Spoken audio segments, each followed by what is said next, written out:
हम लोग अध्याय 2 के सभी फार्मूलों को पढ़ रहे हैं।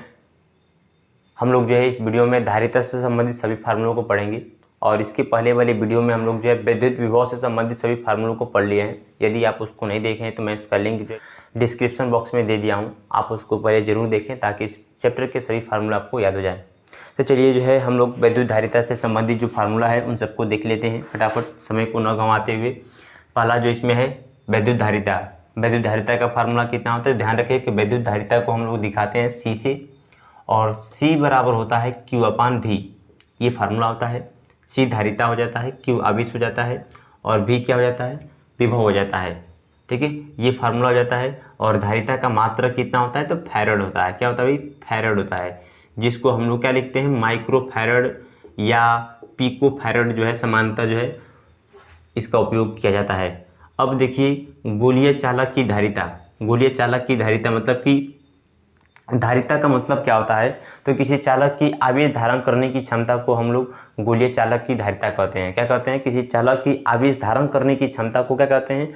धारिता कहते हैं। तो ये कोई गोलीय चालक ये कितने मात्रा में आवेश को धारण कर सकता है, इसकी धारिता कितनी होती है? तो इसके लिए फार्मूला होता है C बराबर 4πε0 × R। R क्या है? तो इसकी त्रिज्या है। क्या है? त्रिज्या है। तो गोलीय चालक की जो धारिता होती है उसकी धारिता जो है उसकी त्रिज्या पर निर्भर करती है। ये फार्मूला होता है ये, या इसको हम लोग इस तरह से भी लिख सकते हैं C बराबर 1/9 × 10⁹ में कितना? R। यह भी फार्मूला इसका हो सकता है, क्योंकि 4πε0 का मान कितना होगा? जैसे कि हम जानते हैं कि यहाँ पे देखिए हम जानते हैं कि 1/4πε0 का मान कितना होता है? 9 × 10⁹ होता है। तो भाई 4πε0 का मान कितना हो जाएगा? तो हम इसको यहाँ भी दीजिए और इसको यहाँ भी दिए हैं, तो क्या हो गया है? 9 × 10⁹ बराबर हो गया है 4πε0, इतना हो गया है। तो भाई इसका वैल्यू हम लोग इतना रख सकते हैं सवाल बनाने के लिए। हाँ, ये हमारे लिए बहुत आसान फार्मूला हो जाता है, इसको एकदम याद रखना है, आता है। अच्छा, समांतर प्लेट संधारित्र की धारिता बहुत महत्वपूर्ण फार्मूला ये है, अब बहुत महत्वपूर्ण टॉपिक भी है। समांतर प्लेट संधारित्र की धारिता, ये जो फार्मूला हम लिखने जा रहे हैं इसको जो है सिद्ध करने के लिए पूछता है, कहता है कि समांतर प्लेट संधारित्र की धारिता का व्यंजक प्राप्त करे, सूत्र प्राप्त करे। और ये दीर्घ उत्तरीय प्रश्न में भी बहुत बार पूछा गया प्रश्न है, तो आप इसको जो है जरूर तैयार करें। यदि आपको इसको निकालना ढंग नहीं आता है तो आप कमेंट बॉक्स में बता सकते हैं, मैं इसको जो है डेरिवेशन कैसे इसका निकाला जाता है या इसके फार्मूला को कैसे प्राप्त किया जाता है मैं आपको बता सकता हूं। तो चलिए देखता हूं कि इसका फार्मूला क्या होता है। इसका फार्मूला होता है बाबू धारिता का होता है C बराबर Kε0 A/D। ये फार्मूला होता है समांतर प्लेट संधारित्र की धारिता। दो प्लेट रहते हैं इसमें, ठीक है, दोनों प्लेटों के बीच की दूरी कितना होता है? D होता है। और प्लेट का क्षेत्रफल कितना होता है? A होता है। एक प्लेट को +Q आवेश दिया जाता है और दूसरे प्लेट को क्या करते हैं हम लोग? विद्युत पृथ्वी से संबंधित कर देते हैं, जिसकी वजह से इस पर माइनस आवेश रहता है। और इनकी धारिता का फार्मूला ये हो जाता है C बराबर Kε0 A/D। यह फार्मूला हो जाता है। ए विद्युत क्षेत्र ए हो जाता है क्षेत्रफल, प्लेट का क्षेत्रफल, D इन दोनों के बीच की दूरी, K परावैद्युत नियतांक होता है जिसका वैल्यू अलग अलग माध्यम के लिए अलग अलग होता है।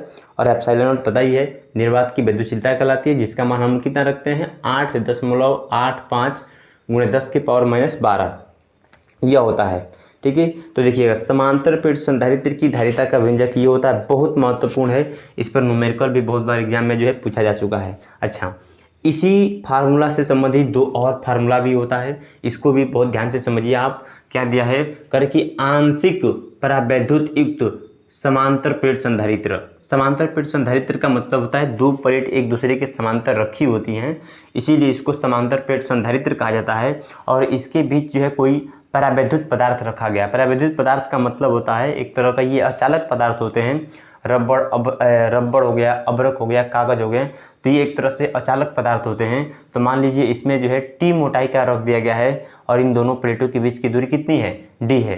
तो जब T मोटाई का आंशिक रूप से, देखिए इधर भी जगह खाली है, इधर भी जगह खाली है, इसीलिए इसको आंशिक परावैद्युत युक्त समांतर प्लेट संधारित्र कहा गया है। और इसकी धारिता का फार्मूला निकालना है। तो देखिए इसकी धारिता का फार्मूला क्या हो जाएगा? इसी तरह का होगा, इसी के आधार पर जो है इसका फार्मूला बनाया गया है। तो इसका फार्मूला हो जाता है कितना? जब T मोटाई का कोई इसके अंदर जो है परावैद्युत भरा रहेगा तब फार्मूला होता है C बराबर होता है epsilon not E upon D minus T plus T upon K।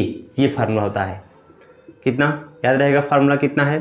Formula है आपका C बराबर epsilon not E upon D minus T, जो कुल इसकी जो बीच की जो दूरी है उसमें से क्या किया गया, मोटाई को घटा दिया गया है, प्लस T अपान K।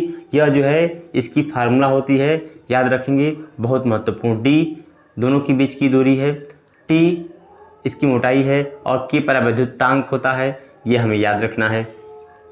अच्छा, अब देखिए क्या किया गया है, अनेक परावैद्युत युक्त समांतर। अब क्या किया गया है भाई, अनेक परावैद्युत भरा गया है। T1 मोटाई का है, T2 मोटाई का है, T3 मोटाई का है, T4 मोटाई का है, और पूरा जो है चालक को, मतलब कि दोनों जो समांतर प्लेट है उस पूरे को भर दिया गया है, इसमें अनंत तक भर दिया गया है, मतलब D मोटाई का इसमें भर दिया गया है। T1, T2, T3, T4, T5, T6, इसी तरह पूरा यहाँ तक जितना होगा उसको भर दिया गया है।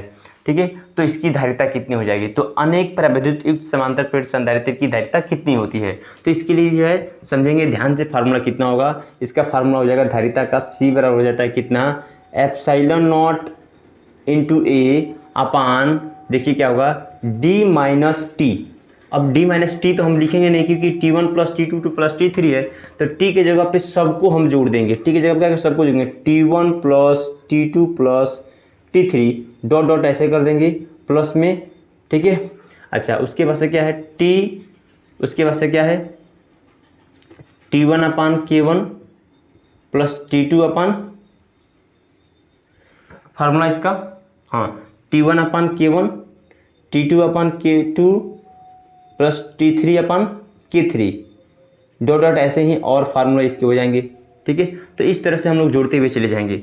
अब आपको एक बात ध्यान रखना है कि T1 plus T2 plus T3 जब हम इसको जोड़ेंगे तो किसके बराबर हो जाएगा, इसकी कुल, मतलब कि T1 plus T2 plus T3 plus T4 plus T5 plus T6 ऐसे ही जोड़ेंगे तो हमारा क्या हो जाएगा, D मोटाई का हो जाएगा, मतलब कि इन सबको जोड़ने पर यह D के बराबर ही होगा।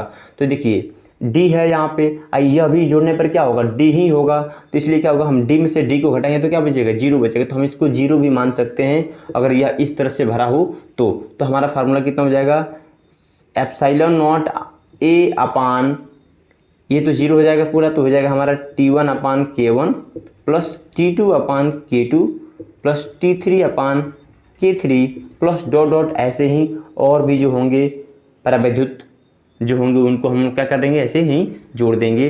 तो इस तरह से ये हमारा इसका फार्मूला हो जाता है। ठीक है, अब हम लोग चलिए इसके आगे के और फार्मूला को हम लोग देख लेते हैं। अब आइए हम लोग जो है इसके आगे का फार्मूला देख लेते हैं। गोलीय संधारित्र की धारिता, यहाँ पे देख रहे हैं कि एक गोलीय संधारित्र बना गया है, एक छोटा गोला है जिसकी त्रिज्या स्मॉल r है, एक बड़ा गोला है जिसकी त्रिज्या कैपिटल R है। बड़े गोले को पृथ्वी से जोड़ दिया गया है, छोटे गोले को जो है प्लस q आवेश दिया जा रहा है। ठीक है, तो इसकी संधारित्र की धारिता कितनी होगी, मतलब आवेश धारण करने की क्षमता कितनी होगी, तो इसके लिए फार्मूला हो जाता है C बराबर हो जाता है 4 पाई एप्सिलॉन नॉट K, आप ब्रैकेट में capital R into small r बट्टे के नीचे R माइनस स्मॉल r, मतलब capital R minus small r। जैसे कि हमने गोलीय चालक की जो धारिता का जो फार्मूला होता है वही फार्मूला यहाँ पर भी यूज किया गया है। हमने गोलीय चालक की धारिता भी बताए थे शुरू में कि C बराबर होता है 1/4 pi epsilon not K into R, चाहे R भी लिख सकते हैं क्योंकि K का मान वायु के लिए 1 होता है, तो यहाँ पे K बराबर 1 भी मान सकते हैं अगर इसके बीच ये जो है वायु में रखा हो तो। ठीक है, तो उसी फार्मूले के जगह पे जो है ये R के जगह पे इसका इस्तेमाल किया जा रहा है गोलीय संधारित्र की धारिता का। तो गोलीय संधारित्र की धारिता का फार्मूला ये हो जाता है हमारा, याद रखना है। अच्छा, वायु के लिए इस K का मान 1 मान लेंगे। अब देखिए संधारित्रों के श्रेणी क्रम के तुल्य संधारित्र की धारिता, मतलब श्रेणी क्रम में अगर जुड़ा हो तो उसकी तुल्य धारिता संधारित्र की धारिता कितना हो जाता है, तो तुल्य धारिता होता है C बराबर होता है 1/C बराबर होता है 1/C1 plus 1/C2 plus 1/C3। ये फार्मूला होता है, हमको याद रखना है क्योंकि ये संधारित्र है। जब हम लोग प्रतिरोधक पढ़ेंगे तो प्रतिरोधक में श्रेणी क्रम का फार्मूला होता है R बराबर होता है R1 plus R2 plus R3, इस तरह जुड़ता है, लेकिन संधारित्र में ठीक उल्टा जुड़ता है उसके। ठीक है, तो ये होता है 1/C बराबर होता है 1/C1 plus 1/C2 plus 1/C3। अब वही समांतर क्रम के लिए कितना हो जाता है, तो समांतर क्रम के तहत सी बराबर हो जाता है C1 plus C2 plus C3 plus C4 dot dot ऐसे ही जुड़ते हुए चले जाते हैं। अगला देखिए फार्मूला क्या है, आवेशित चालक अथवा संधारित्र की स्थिति ऊर्जा। स्थिति ऊर्जा का जो है फार्मूला होता है, तो इसके लिए 3 फार्मूले होते हैं। पहला जो स्थिति ऊर्जा का जो फार्मूला होता है वो होता है E बराबर 1/2 V इंटू क्यू। कितना होता है, V इंटू क्यू। अच्छा, इसके बाद से जो फार्मूला होता है वो होता है कितना, दूसरा जो फार्मूला होता है 1/2 E बराबर 1/2 CV स्क्वायर होता है। क्यू के मान की जगह पर रख दिया गया है, क्यू की जगह पे CV रख दिया गया है, जिसकी वजह से CV स्क्वायर हो गया है। ठीक है। अच्छा, अब क्या होता है, इसका अगला जो फार्मूला होता है 1/2 क्यू स्क्वायर अपन CV होता है, क्यू स्क्वायर अपन सी। भी को हटा दिया गया है, भी की जगह पे क्यू अपन सी रख दिया गया है और क्यू स्क्वायर अपन सी हो गया है, एक सी कट गया तो यहाँ पे नीचे सी बच गया है। ठीक है। तो ये 3 फार्मूले होते हैं, हमें याद रखना है किसके लिए 3 फार्मूले होते हैं, तो आवेशित चालक या संधारित्र की जो स्थिति ऊर्जा होती है, स्थिति ऊर्जा का ये फार्मूला होता है, ये हमें याद रखिएगा, इसका मात्रक जूल में होगा क्योंकि ऊर्जा है। अच्छा, अब देखिए आवेशित संधारित्रों की प्लेटों के बीच ऊर्जा घनत्व तो निकालना है और ऊर्जा घनत्व को हम स्मॉल ई से दिखाते हैं और स्मॉल ई बराबर होता है 1/2 एप्सिलॉन नॉट ई का स्क्वायर। ये फार्मूला होता है ऊर्जा घनत्व का। एप्सिलॉन नॉट निर्वात की विद्युतशीलता हो जाता है और ई विद्युत क्षेत्र की तीव्रता हो जाता है। तो ऊर्जा घनत्व का फार्मूला ये होता है, तो सवाल इस पर भी आता है और इसको भी कई बार जो है कह देता है एग्जाम में कि इसको जो है आप सिद्ध करके दिखाएं कि किसी संधारित्र की स्थिति ऊर्जा का ऊर्जा घनत्व कितना होता है, तो इसको भी प्राप्त करना पड़ जाता है। तो देखिए इसमें से जो है यह वाला और जो समांतर प्लेट संधारित्र की जो धारिता होता है C बराबर की एप्सिलॉन नॉट A/D, वो बहुत महत्वपूर्ण फार्मूला होता है और उसको बार बार एग्जाम में पूछा जाता है और यह भी फार्मूला बार बार एग्जाम में पूछा जाता है प्राप्त करने के लिए, सिद्ध करने के लिए। ठीक है। तो हमने पूरी तरह से जो है पहले चैप्टर को हमने पहले पढ़ा था उसके पहले वाले वीडियो में, इसके बाद से हमने अध्याय 2 के सभी फार्मूलों को पढ़ लिए। अब हम लोग जो है अध्याय 3 के जो है सभी फार्मूलों को अगले वीडियो में लेकर आएंगे। आज के लिए इतना ही।